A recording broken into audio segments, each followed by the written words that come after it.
Your laptop is a very old laptop, and I haven't booted it up in months, so the poor thing is kind of struggling. Have you literally closed all programs and literally just running the Discord to run the call? Yeah, poor thing. Oh, so if it does explode and Andy just disappears for half the podcast, that'll be why.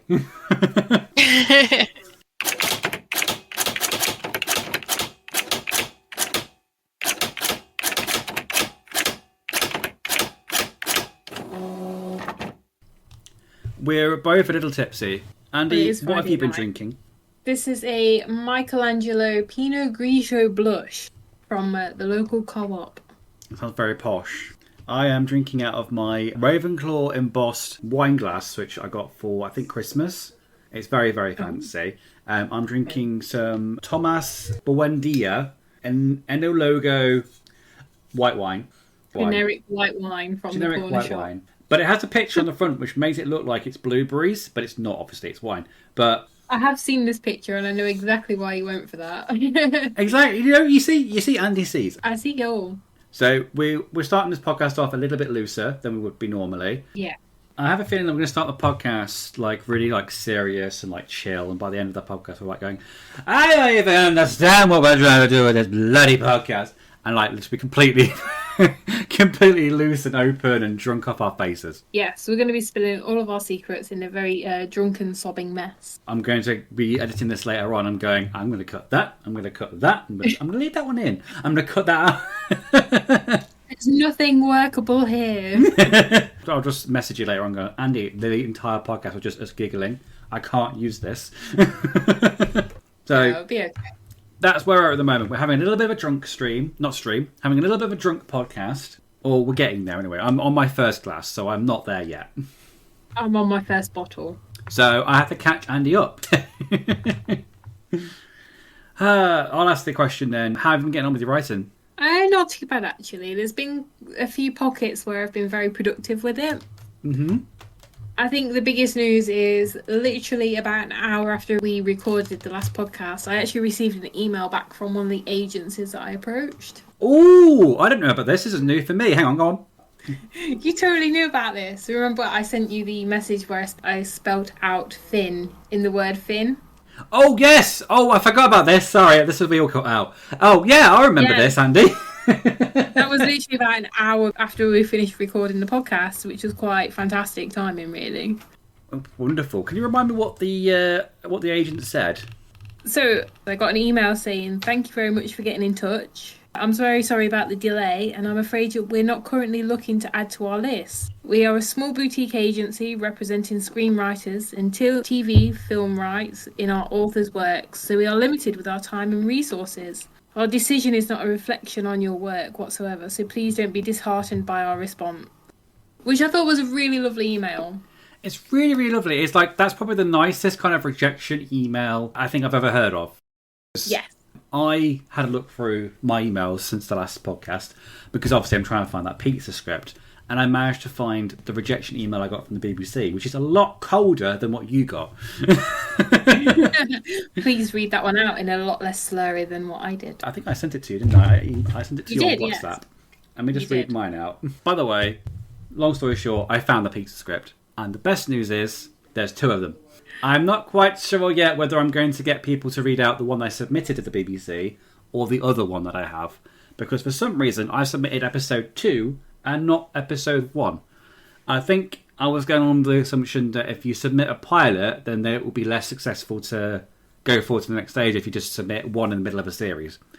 That's what's going on anyway. This is the response back I got from the BBC. This is back in Valentine's Day, so not long ago now, but 2014. 10 years. 10 years ago today. Well, not today. 10 years ago and 2 days from today. Dear Adam, thank you for submitting Dom John's Delight Hut, Episode 2, Sex, Pugs and Protocol, which I think is the perfect fucking title, to Script Room 4. We received nearly 2,900 scripts, and our team of readers have been working intensely to sit through all submissions. Unfortunately, your script did not progress past the first 10-page sift, which was the case for 85% of all submissions we received. This means your script was therefore not considered for further feedback. We hope you won't be too disappointed or discouraged. We appreciate it will be frustrating not receiving specific feedback. This does not mean that your script has no potential. Rather, the standard of work that did progress is very high, and we can only focus on the necessarily small portion of work that most captured our attention and imagination. So yeah, that's what I got from the BBC. See, I think these are two very well written emails in response. They're encouraging and not disparaging at all. It's almost like they're saying, we appreciate the effort you've put into the work. We appreciate that you've approached us with it. It's not for us this time. Doesn't mean it's not going to be for us at all, ever. And that's really encouraging. I think when I first read that email, I was very dejected. Your first rejection stays with you forever. But when I first got that email, it seemed a little bit like they were apologising for like, oh, I'm so sorry we couldn't get to your script. We had so much on our hands at the time, so please don't dishearten, that sort of thing. But at the time, I felt that was a no thanks situation. But reading that back now, it doesn't actually come across as a thanks, no thanks. And I like the one that on your one, they were also kind of apologetic as well, saying like we're quite a small business. We're only representing a small amount of people. Yeah. But keep going with it. Don't be deterred by the response. That sort of thing. It's hopeful. Yeah. As my very first rejection ever goes, I was actually really, really happy about it. I was happy to show it off. I was quite proud to go, do you know what? I've got this rejection. It's a really nice one. It's not disparaging me or my works. It's a case of this is not our time with you right now. Which is also kind of like, that's something that isn't often discussed. Is like, it's a two-way street when it comes to like looking for representation, looking for an agent, looking for someone to produce your script. It's like, yes, you may have like the best script in the world, but the person you're submitting it to, do they have the manpower, the time, and the money to dedicate to like building this writer up or building this project up? So it's a two-way street. We often hear about like how the writer feels rejected and how they feel like, oh, okay, well, we'll move on to the next one. We don't often get the other side of the things where it's like, we're really sorry, we can't do this right now because of X, Y, Z. Yeah, it's a very personal thing. So when you send your work out there, you're expecting the feedback of, you know, oh, this is going to be fantastic, or it's going to be really, really shit, sorry, no thanks. And you're going to take it really personally. It's going to be taken to heart. Yeah. So it takes quite a lot to learn. Do you know what? This isn't about me. This isn't about my works. It genuinely is a case of they don't have the capacity right now. It's just not my time with these people. Absolutely. It's a hard lesson to learn. And once you do learn that, I think rejection is much easier. We said it in the first episode. Like, there are going to be writers that that are head of like writing rooms. There are going to be people who are showrunners. That's what I'm looking for. Yeah. That are working in the UK in Hollywood today that will have to deal with rejection every single day of the week.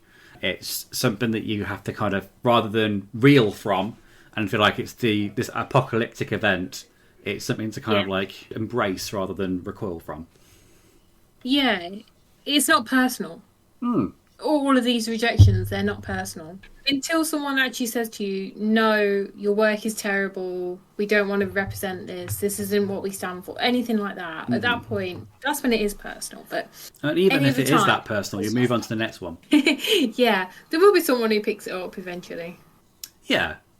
It's not a great example of a writer because they are incredibly controversial and they're a bit of a douchebag. But I believe the first Harry Potter book got rejected by like countless publishers before it found its actual publisher. Oh, hundreds, yeah. So it is a common thing. If the stories are to be believed, it was in the hundreds, I believe. Yeah. I don't doubt that. But then the person who did take the shot on it paid off. Oh yeah, it paid off in the millions and billions. The amount of the films and the TV shows currently being made and all the merchandise has done for that particular author. Although she's very controversial at the moment, I think had she given up at the first few rejections, Harry Potter wouldn't exist how it is today. That's true. We wouldn't have a studio tour to go to. We wouldn't have. No. I wouldn't have the wine glass that I'm drinking out of right now. Without that sort of thing. So I think it's probably a subject for another podcast, but like separating the artist from their work is probably an interesting issue that we have to deal with at the moment. A very controversial one that takes quite a lot of passing through, to be honest. Yeah. I think with particular to that particular author, that would probably be a whole podcast on its own. Yeah. But I just mention it because of just talking about like rejection, that sort of thing. But what is this podcast about? Inspiration. Influences. Who is it that got you to write? What was the driving force to get that Exactly. pen to paper or that finger to keyboard? So, Finn, I'll ask you first. Who was your inspiration for writing? I wrote a couple of names down of writers that mean a lot to me in terms of like the output they've created. So it's not just like one particular person; it's a couple of people. And I found that most of the TV shows that I like and most of the films that I like are American, or they've come from a American writers' room. I don't think there's any British ones in here on my list actually. Oh no, there's two British ones, three British ones. Sorry, I do tell a lie, and the rest are all American. Yeah, so we'll start off with, I think the one that's probably been the biggest influence, I think, for me, I think in terms of like their output and in terms of like how much I've consumed that they've made, would probably be Russell T Davies. Mr. Doctor Who. Mr. Doctor Who indeed, yeah. So if you are unfamiliar with him, he is a prolific writer who has done many TV shows over the years. I think he started off in the late 80s where he wrote for, I think it was like a children's like news roundy thing, but it was before news round was a thing. I can't remember the name of it now. It's gonna escape me what he first wrote on, but I think that was it. I think it was something like Press something or other. Let me just double check. The internet says it's Why Don't You, but I think he had a lot more of the positions in that show rather than just writer. I think he was kind of like a man wearing many hats in that show. Yeah. But Why Don't You was kind of like an alternative to like Blue Peter, like a news round type thing mixed into one. But I first watched him via the revival of Doctor Who. My earliest memory of Doctor Who actually isn't from watching the TV show. It's from being at a holiday camp when I was very, very young. I was probably like pre-teens at this point. But they were doing a pub quiz, and it was a TV in-shows theme round. And my mum was playing. I think my sister was too young at the time, so I think she was back in the caravan with my dad. Mm-hmm. And Doctor Who theme tune started playing. And I didn't have any I didn't have any reference for Doctor Who at that point. I was very young. I'd never watched an episode. Don't have any interest in it whatsoever at that point. And I started playing the ooh part of the theme tune. And I got really scared by it. So I just started bursting out crying as they were playing this TV intro. And I was like, I'm really embarrassing my mum. So I'm so sorry. Mum's never going to listen to this, but I'm sorry, Mum, for embarrassing you during this pub quiz. But yeah, I started crying because I got scared because it was all spooky and shit.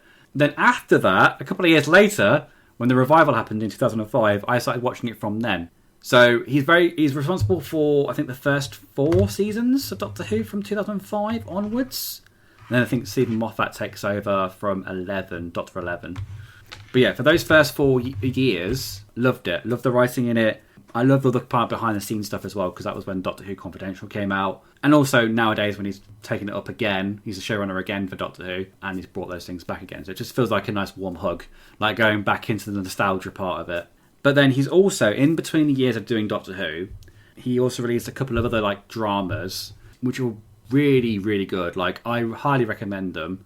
There was Years and Years that he did, which was going through the next 25 years of life, like contemporary life, and how he predicted it would be like in 25 years. But it went up in like increments of like 5 each episode, I think. And it makes you laugh, it makes you cry, it has everything in it. I love that series.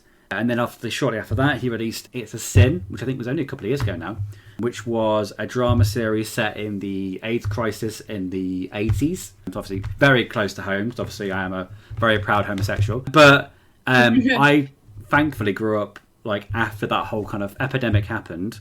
And it's kind of very insightful to kind of like go back and find out how horrible and horrific the gay community's lives were. And they had like barely anybody looking out for them and trying to like obviously beat this disease. So that was a really insightful series as well. A lot of people might assume that I went to Queer as Folk first because that's probably his most famous series. After Doctor Who would probably be Queer as Folk. I came to Queer as Folk very late, actually. I'd watched Doctor Who, I'd watched Torchwood, I'd watched It's a Sin, Years and Years, and then I went back to Queer as Folk, I think in my mid-20s. And Queer as Folk is a very, like, you can see where he kind of cut his teeth in the industry on that show and how some of it bleeds into his later work as well. But yeah, I did enjoy that show. Oh, I've forgotten as well. There was a series he did on Channel 4 as well in between the years of Doctor Who and coming back to Doctor Who, which was a 3-part series. So it was a drama series called Was it Banana? I think it was Banana, which was a kind of like a Queer as Folk type series, but it followed completely different characters, and it was more kind of a contemporary, realistic kind of look at LGBTQ life, with a bit of drama thrown in there as well. I think there was another series as well. I don't think he wrote it though, but it was a companion series called Cucumber, and there was a documentary series called Tofu as well. But they all kind of like went out at the same time. So I really enjoyed those. That's just one writer, by the way. I've been speaking for 13 minutes. That's just one writer. I'd say the second writer, I'll try to be a bit quicker for the next ones, is a duo. It has a special place in my heart because this is where I found my love for YouTube and for content creation.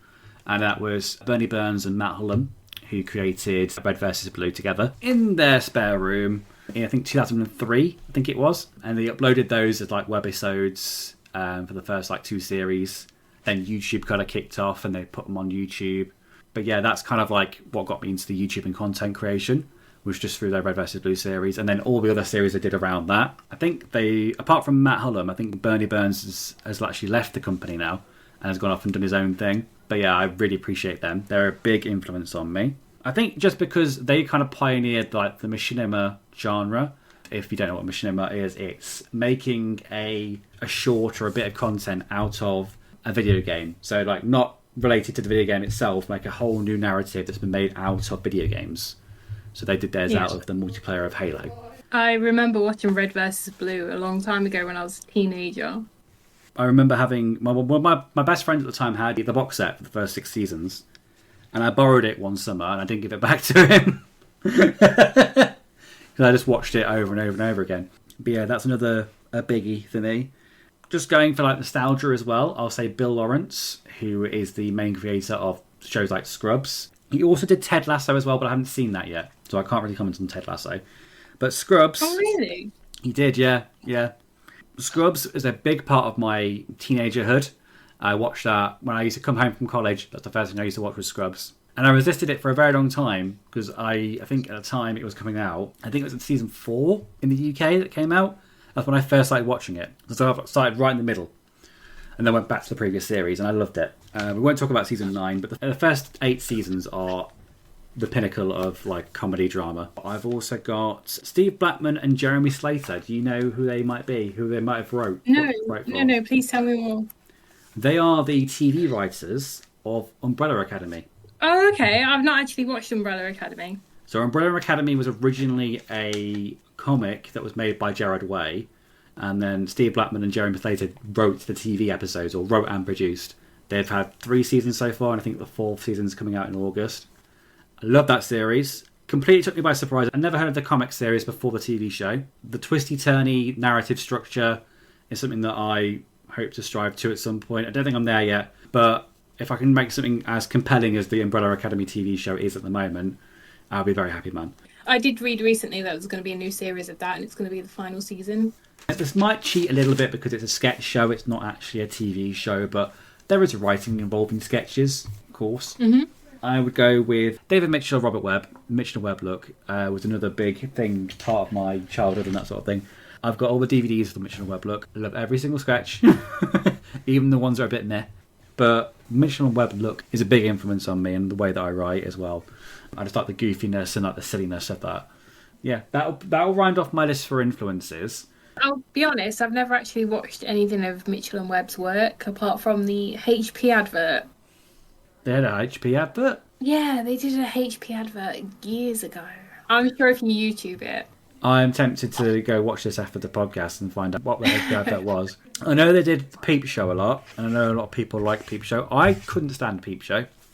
I watched the first episode and I was like, I don't get this. But I do have, this reminded me actually, I've got a book of the scripts from every single Peep Show episode. That's the first script book I ever owned. But yeah, that's Peep Show, which I never watched, but I do like reading the scripts for it.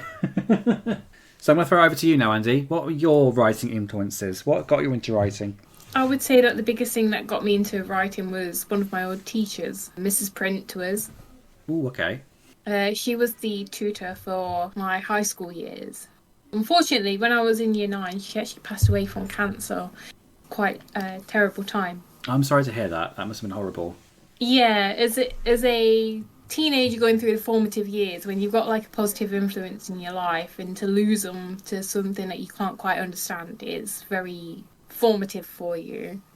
As a writer, she was the very first person who was encouraging to me, who read my works, who read the original writings that I had, and she encouraged me to go down that path. If ever I was ever to publish anything or to get anything in writing, you know, in that memorandum, in thanks, kind of, it would be for her. Because even though it was when I was about, 12, 13, that kind of age, it had such an impression on my life that her encouragement meant everything to me. That's the thing, is like you can have teachers that like have not really that much interest in the subject they teach, but if they have got such a good personality and like they lift their students up and they don't leave anyone behind, that sort of thing, it's really like inspiring. And I've definitely had a couple of teachers like that who are like really inspiring, and like I appreciate the time that we spent in class, that sort of thing. Yeah, it's so powerful to have that. She was the very first person to go, actually, you can do this, you can take this quite far with it. And I think if I had listened to her and actually believed in myself at that point, you know how teenagers are, they go through that period of You can't tell me what to do, I know what I'm doing. Yeah, you don't know who you are, you don't know what formation your personality is going to be. Yeah. Had I listened to her, I think I'd be a lot further down the line. I would say as well, like, just in this last year or so, I would say that you've, like, really progressed, like, really, really far in your writing career. And I'm really proud of the way that you've, like, persevered on. And, like, you've not let anything stop you, just carried on going. And I admire you for that. Thank you, that's really nice. You are welcome. But yeah, I'm hoping I can take some of that myself and progress my own writing career as well. Teachers are sometimes teachers don't realise like how powerful they are to their students in terms of like driving them forward, the motivation to succeed in a certain area, or just be like decent human beings. It's really humbling. Yeah, as teachers go, she was definitely one of the best, and to lose her at such a formative stage, it did have its impression. As a writer, I've always strived to do it for her. I hope you can get to a stage where like you can do that memorandum of like this is dedicated to. Yeah, honestly, she was one of the kindest souls I've ever met. And for her to take me under her wing, to, you know, encourage that life, I've been ever so lucky. As I've progressed along the years, even after losing her influence, I've never lost what she said to me. And I'd do it for her. That's really sweet. But as a writer, as a reader, one of my other biggest influences is Stephen King. Never heard of him. Who has? He's really niche. No one would have heard of him. Yeah, who the fuck is Stephen King? I love his blend of horror and realism. Well, he's one of the greats, isn't he? One of the writing greats. There Yeah. isn't anyone that can write Stephen King like Stephen King can. He's one of the big ones to put on your like little tree of influences. Yeah, there's a realism in his horror that I really relate to. Yeah, even if something that's happening to the characters is supernatural or whatever, it still has that realism base behind it. Yeah, I think one of the more horrifying things that I've ever read about him has always been based in that human kind of reaction. What I've been horrified by how the humans have reacted. Yeah, it's never the monster's motivations, No. it's the human's motivations that's the most chilling. Yeah, and I think he writes that really well. He doesn't write women very well. I think he's adapted over the years. His earlier works, when it comes to talking about women, has not been the greatest. And there's another big influence on my writing and my reading has been Ira Levine, Stepford Wives fame, Oh, yes. Rosemary's Baby. It's a Hollywood classic film. Yeah. I'm quite sad that it's in the hands of Roman Polanski and everything that's come out about Roman Polanski. Again, that goes back to that conversation of, you know, separating the art from the artist. Absolutely, yeah. But when it comes to Ira Levine's works, again, he's so rooted in realism. It's terrifying. That's the thing, is like, I'm not really a fan of horror movies. And the reason behind that is that I will always picture myself in that situation. And then I will go to bed that night and I can't get myself out of that. And that's when I can't sleep because I'm constantly thinking about this fictional situation, but in a realistic, like, how would I react in this situation? It plays with that part of my brain that likes to make things up. Yeah. If you can detach yourself from horror, I think you're more likely to aware that it's fictional, so it doesn't horrify you as much. Whereas if you've got that link to realism, the horror's so much greater to you. Oh It yeah, affects you a lot more. is that thing of like, well, it could happen. This could be Yeah, something that could happen in this situation. yeah. And for me, that's kind of been the formation of me as a writer. I like to write horror that's rooted in realism. I want to scare people. I want them to be emotionally affected. And I don't mean that in a sadistic way. I just mean that in a I want to link to a part of you that you don't know exists kind of way. You want to that kind of script to kind of like pick you up by the jugular and shake you around for a bit and then put you down. Yeah, I want to wobble your head. Yeah, almost a wobble on my head. Andy, it's a head wobbler. I didn't even put any of my teachers on there for on my influences. And now you've mentioned obviously your influential teacher as well. I think I'll probably put two teachers on there that were influential for me, and that was I had an art teacher. Now I know it's not like related to script writing, but I had an art teacher called Mrs. Woolley who I loved. She was amazing. She was one of those kids that kind of really looked out for like the ones that were like the underdog. She kind of looked out for the underdog. I used to go to art club after school every day, not every day, every week, sorry. And she was the one that used to host it. And she was the loveliest woman ever. I used to keep in touch with her after she left. I think she retired like halfway through my time through that particular school, and we still kept in touch. And I haven't spoken to her in a long time now, but I still have a couple of her cards that she wrote back to me. But yeah, so she's kind of like really influential for me, kind of like just being a genuine person, that sort of thing. And like more media related, I did have a media studies teacher before I left college for university, who, because it was a media studies class, a lot of the people in that class treated it as it's the free lesson just to kind of piss about and do nothing. But I was one of the only people in that class, I think, who actually paid attention. And I think the teacher knew about it, so she was like, I was one of the good ones. Yeah. But, so I had a teacher called Mr. Burnham, and he was great. He knew that everyone in that class, apart from me, did not care about that class, and he didn't give two stuffs about it. He was like, yeah, I know you think this is a bit of a piss lesson, but I'm going to do it anyway, and I don't care. I'm just going to do it, get through it, and get out, basically. But the people that actually care about the lesson, he's going to lift them up more. Yeah. And that was me. But yeah, I do appreciate those kind of teachers as well. Yeah.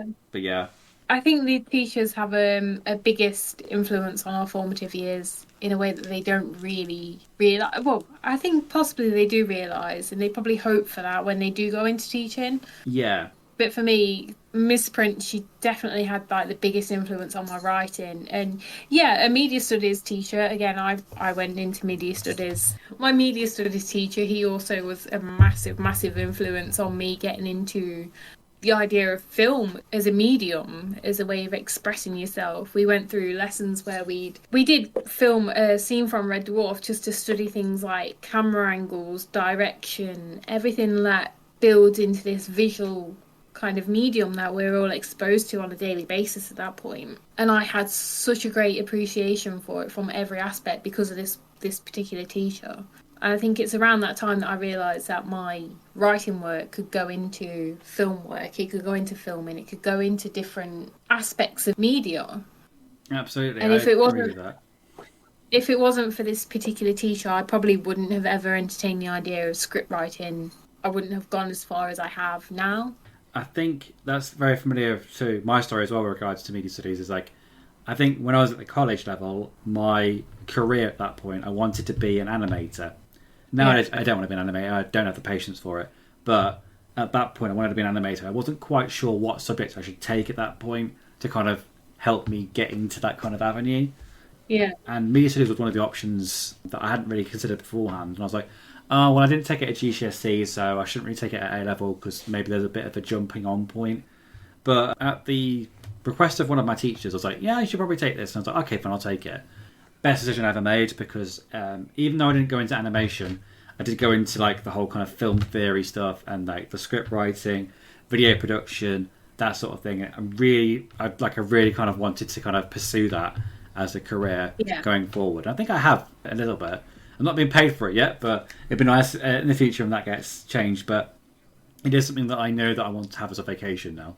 So Finn, So we've Andy, we've covered writers, we've covered teachers. How has your friends influenced your writing? Thank you for bringing that up because I've completely forgotten about my friends and I'm a terrible person. I said it in the first episode, but I'll do it again because she is like a big influence on me. And I'll probably say Andie as well. But my close friend Gina is a massive influence on me. I go to her for like everything. She's like my friend, my mum, my counsellor, my best friend. She's everything. She's going to hate the fact that I called her a mum as well. But she does have that kind of like big mum energy about her. But she's amazing. She's the best kind of like friend you could ask for, really. She just knows like how to kind of put you in a good mood, and she knows how to motivate you if you're feeling down as well. And we wouldn't be here if it wasn't for her either, because I had no idea that Andie was into script writing before Gina spoke to both of us and said, "Oh, you two both do script writing. You should talk." But she's good at like pushing people together like that. What about you, Andie? If it wasn't for Gina, we wouldn't actually be doing this right now. She definitely brought us together. She did. We should definitely have her on a future podcast. Yeah. I think we have been talking about it behind the scenes, who we should have on as a special guest. But I think Gina should definitely be one of them. But yeah, like I am fully indebted to her. Yeah. Me and Gina met quite randomly one day. Go on, tell us your origin story. Go on. Gina's probably already told this quite a few times on her own channel, bless her. I met her at a convention one day. Probably cyberstalked is probably the best word to use, which is terrible. But I took a photo of her in cosplay, and I wanted to reach out to her and just, give her that photo and just be like, there you go, thank you so much for the opportunity. It was a great costume. And ever since then, it's established into this massive friendship that's really spanned over quite a long time. It really has.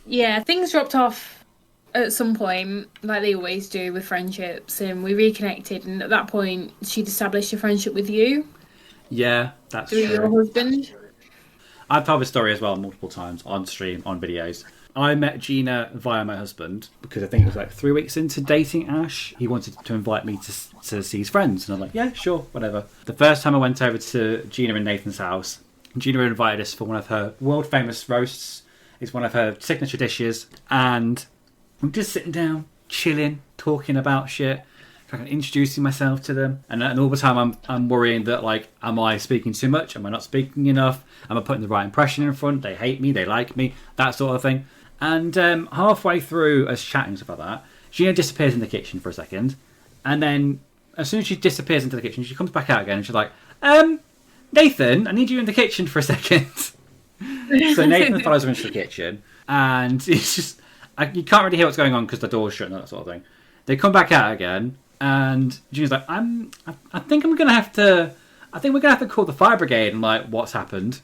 It's like, the oven's on fire.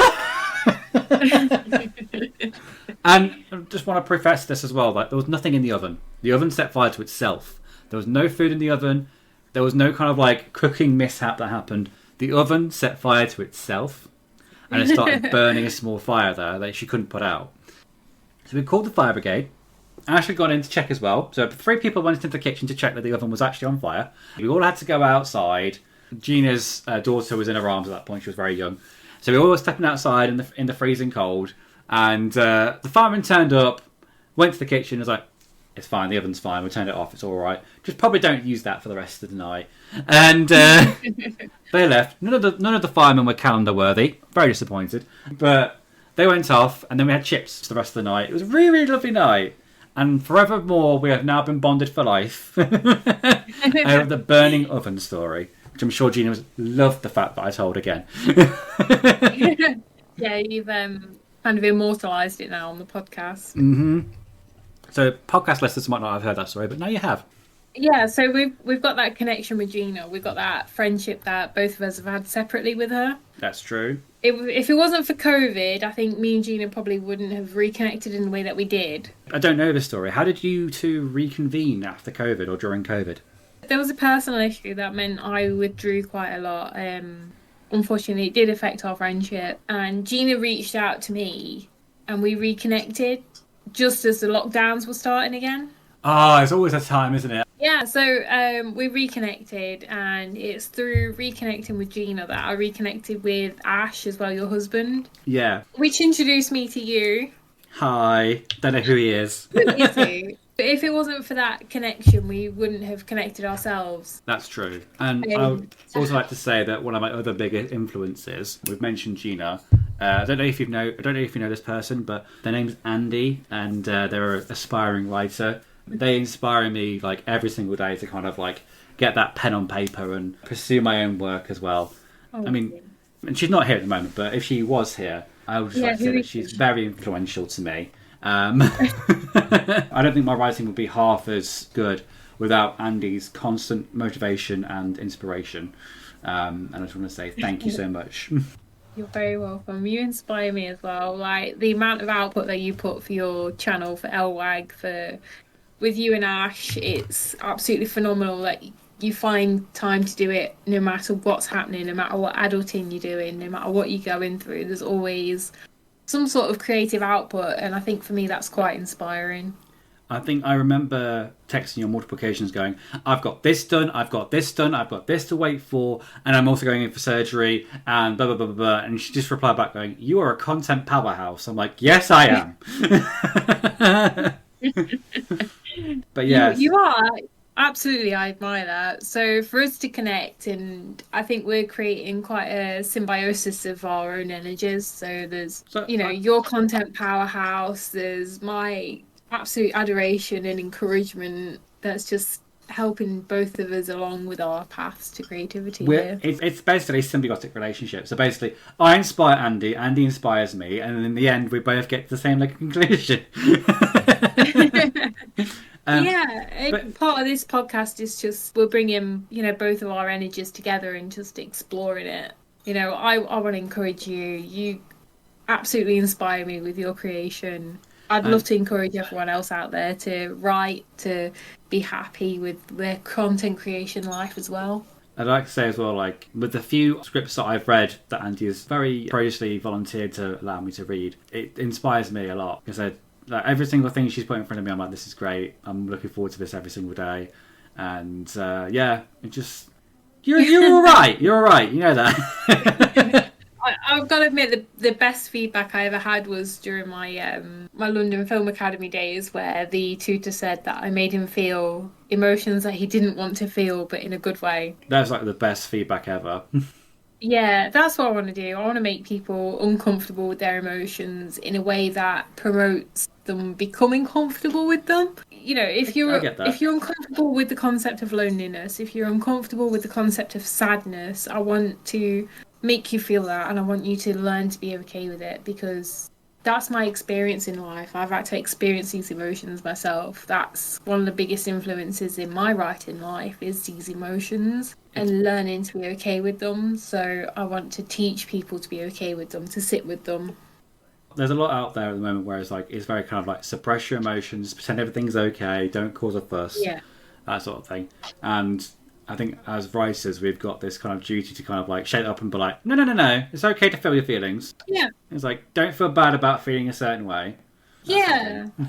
I think that's going to be an entire podcast episode in itself where we talk about emotion and writing. Absolutely, yeah. But I want to strive to hit that. I want to make you uncomfortable with your emotions in a way that makes you comfortable with them. You want to be comfortable with being uncomfortable. Absolutely. In terms of other inspirations, like friends wise, I've already mentioned Gina, but her husband Nathan, who is my husband's best friend, he's also a big inspiration for me as well. More on the content creation side rather than the writing side, but his channel is NG Plus. It's quite popular on YouTube at the moment, but he does challenge runs, and it's not necessarily the sort of thing that I would normally do, but the amount of effort that he puts into it and like his personality, that sort of thing, it really does drive it forward, and I really like enjoy listening to and being around him. Like notice me senpai kind of thing. Like I cultivate some of that for my own content creation as well. But yeah, just the dedication, the patience that sometimes not everybody has. Yeah. I think recently there's been quite a few influences. There's been people who can't express their emotions in healthy ways that are influencing me to express healthier, if that makes sense in my writing. Yeah. But also, you never know where you're going to meet people who are going to influence your writing in the long term. I think recently I've met one or two people who are so beautiful in how they are as a writer. I thought you They were going to finish embody that that sentence with like, life. they are so beautiful, end sentence.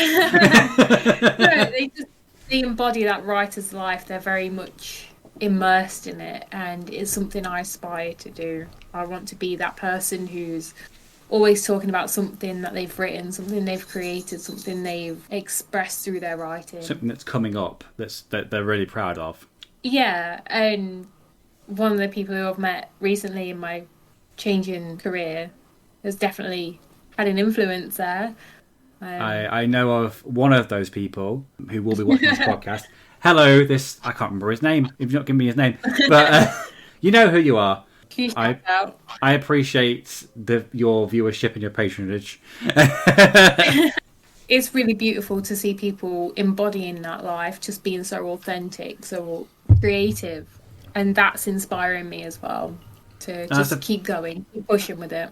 The thing is, like, I'm always drawn to people who are motivated to succeed in their own like field of work, and those that are like that lift other people up rather than try and say that they're above them and sort of thing. So I always admire that in people. I would never say that I'm above anyone. Just I'm on your level. I would love to talk to anyone about writing, about what they're writing. You know, it's not a status thing. Yeah, that's the thing. Is like we would love to have some guests in the future that are like that have a certain expertise in the writing field. Just kind of like get another like point of view across. Really, I'm not saying we have to go over to Russell T Davies tomorrow and be like, "Hey, do you want to come on our podcast?" Because the answer will probably no. But it's nice to see kind of like alternate kind of viewpoints on writing and script writing in general. It's interesting. It's intriguing.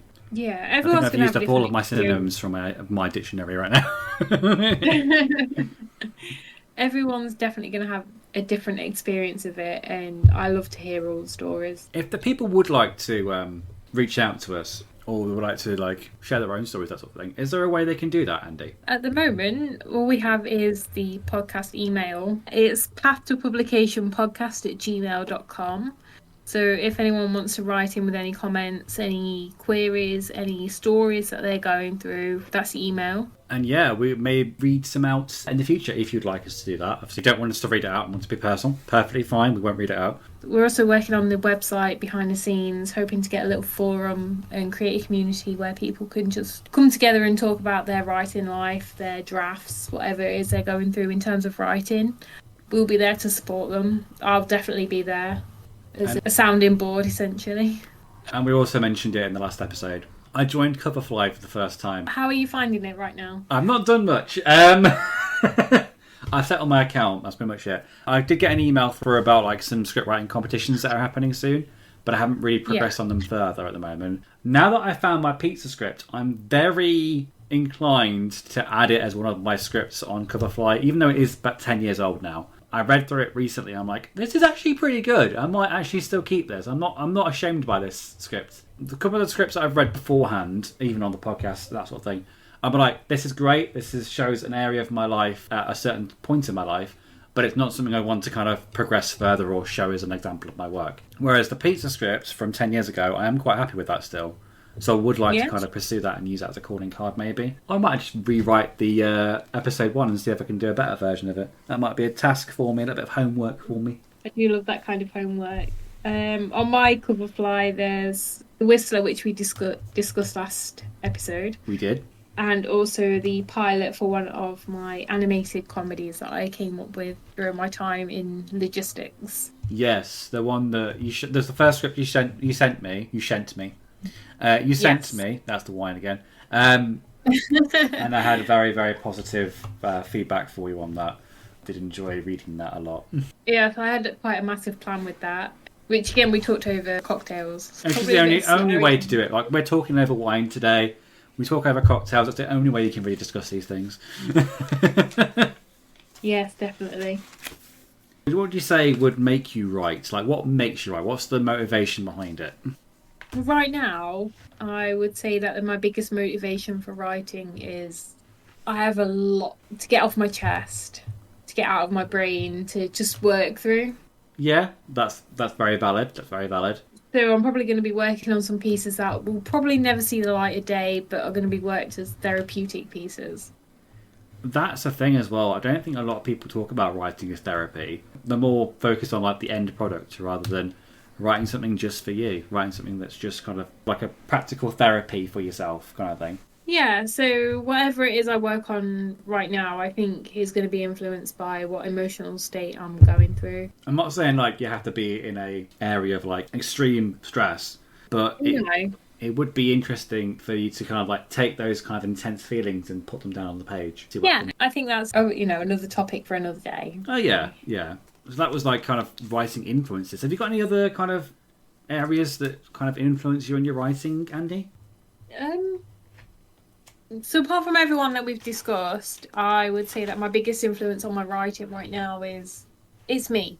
And I don't mean that in an egotistical way. I just mean that in I am a curator of stories kind of way. I'm a guardian of these stories. There's a lot of stories out there that I have that I want to tell, and I need to do it. That it's my duty, it's my role in life now, is to tell these stories, is to get these emotional stories out. I can get behind that. Yeah, that's how I see myself anyway. It's a big motivating factor as well. Is like that kind of like need to get that story out, need to kind of have that point of view that may not be present in current media at the moment. Yeah. If half of these stories don't get published, it doesn't matter to me if they're just sitting on a website with only 1 or 2 views. What matters to me is I'm their curator. I'm the person who made them happen. And I'm happy with that. And that's a big influence for me. Just kind of looking over your kind of like backlog of stories that are complete, incomplete, that sort of thing is kind of like an inspiring thing for you. Yeah. I've given these stories my everything. I'm always going to be incredibly proud of them. Every single one. That's a really powerful thing to have as well. Thank you. It's okay. And what about you? It's something that something I heard from another writing podcast back in the day.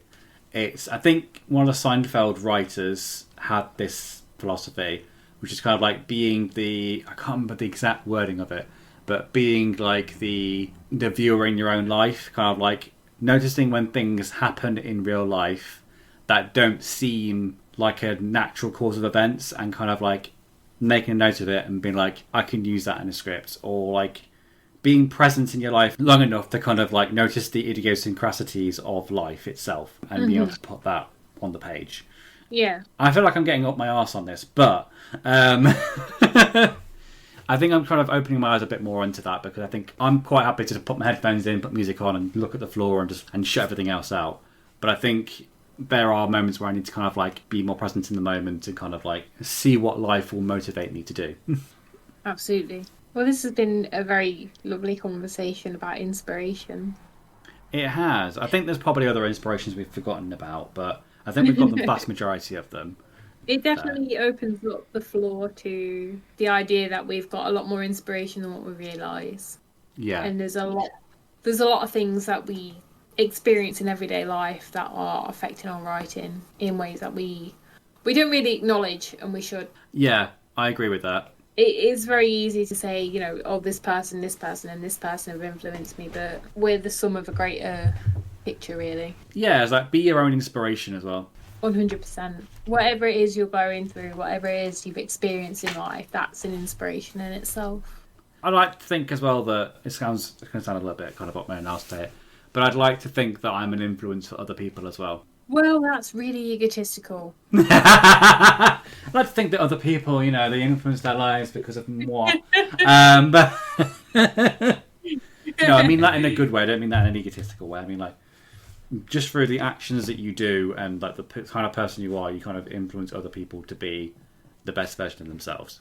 And I would love to grow this little podcast into a community where people can talk writing, can sound off each other and just have that same community feel. Yeah, totally agree. Right, I think we've pretty much covered it there. This is the first podcast where you've not been interrupted by a phone call or Amazon delivery. Or ghost. Or ghost, yeah. Yeah, and it's because I've been drinking. Yeah, the wine has helped. I've just spilled it over the table. I'm not that drunk, okay? This is my second glass of wine. But So yeah. that's like an average person's 4 glasses of wine. Yeah, well, I just had to sniff alcohol and I'm gone, so... So, Finn, thank you so much for joining me for this conversation. And hopefully you'll continue on the path to publication. I've been Andie. I've been Finn. And I've been a glass of wine. Ha Hi guys, it's Andie here. Here's a few things that went slightly wrong whilst we were recording this episode. Was therefore not considered for further feedback, and it will not receive any other... I've read that sentence twice. This means your script will therefore not be considered for further, and will not be considered further, and will not receive any other feedback. The amount of editing I'm going to have to do this podcast, oh my god. I think we need to just write off these first few minutes and just start again. Absolute clusterfuck right now. This is why you don't do it drunk. It's like, can you drink and podcast? Can you drink and pod? It No. turns out maybe we can't. Yeah, a media studies teacher. Again, I went into media studies. I won't name him. He's still alive. It's like, I'll only name you if you die. Yeah. Oh, dead. Yeah. You mean nothing to me unless you're dead. Yeah. No, that's not right. I think it's definitely a big influence that our teachers are. Yeah, definitely. And if you put that in the podcast, I will kill you because that was terribly worded. Cut it out, put it at the end, try it out. I feel like I've not done one podcast there. I feel like I've done 5 podcasts, all mixed into one. Sorry, the amount of pauses that we've had to put in between there. Deal with a situation. I'm just going to cut to we're editing Finn in a minute and just be like, Andie, what are you doing to me? It's 4 a.m. So sorry for editing Finn. It definitely opens up the floor to a lot more inspiration. Let me say that one again. Yeah. It definitely opens up the floor to we're more inspired by things we don't realise. Let me do that one again. You're very, very close to being on the blooper reel here. Struggling so bad. Let me try that one again. Okay. I know what it is I want to say as well. It's hello bloopers. Do you want to do the sign off? Hopefully I don't fuck it up this time. There's still time, Andy. There Fuck is it a up. lot of bloopers in this entire recording. We are going to record honestly, a podcast at some point in the future which is just going to be mostly bloopers and like a little bit of intro. It's just going to be me burping and going, oh, for fuck's sake, and then you just laughing. Me coughing, me laughing into the mic really Yeah. loudly. I have to turn myself down.